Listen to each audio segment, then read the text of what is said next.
Hi. Now that the contaminated dust of the election has finally settled, there is no need really for a detailed post-mortem. It's not 5 years of unfettered conservative blue Tory as opposed to red Tory rule, but 10, 15, into infinity. We are now in what could be regarded as an electoral dictatorship. The Labour Party is finished in all but a phantom sense.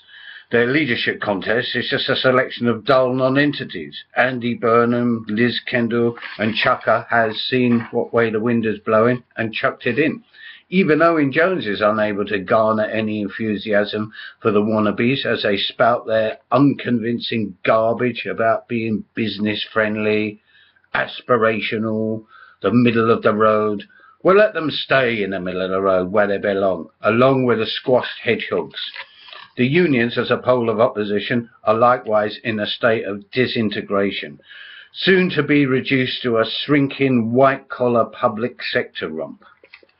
So with the Labour Party and unions well and truly in shtuck, it really does look like it's the people versus the system. If there is to be any social or political upheaval, it will come unexpectedly and swiftly. It will come from the most dynamic sections of the working class, the bottom third of the population. It won't come from the mass industries. They no longer exist. Or even the factories. Those that do exist seem to be populated by blue-collar Tory voters. Factories, warehouses are about the only places where the likes of Cameron and Osborne are safe to walk around, surrounded by idiotic, grinning, blue-collar Tory voters. The real forum will be out on the streets. Where else? By the streets, I don't just mean clashes with the police. I will never condemn such things. As far as I'm concerned, they are a sign of health, far better than the never-ending, never-changing system we have. Do we really want to endure King Charles, 10 years or more blue Tory rule, being reduced to atomised hordes of beggars and cardboard city dwellers? Give me the black bloc any day. By the streets, I don't mean just riots, violent clashes at protests. That's only a fraction, although a very important fraction of it. The streets are our forum, as are occupied spaces that we will have to take and hold. It's long overdue, but hopefully finally coming. There is a feeling in the air now, in many parts of the country, in the urban areas of the North and the Midlands, and places like Bristol, and in London too, that something is about to give.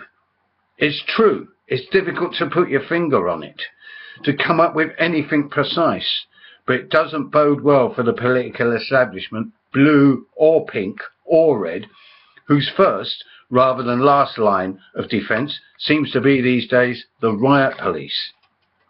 Things like the Radical Left Assembly, the People's Assembly, are not the alternative.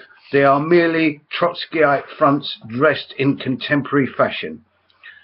Same control, same manipulation, same dead-end leftist politics.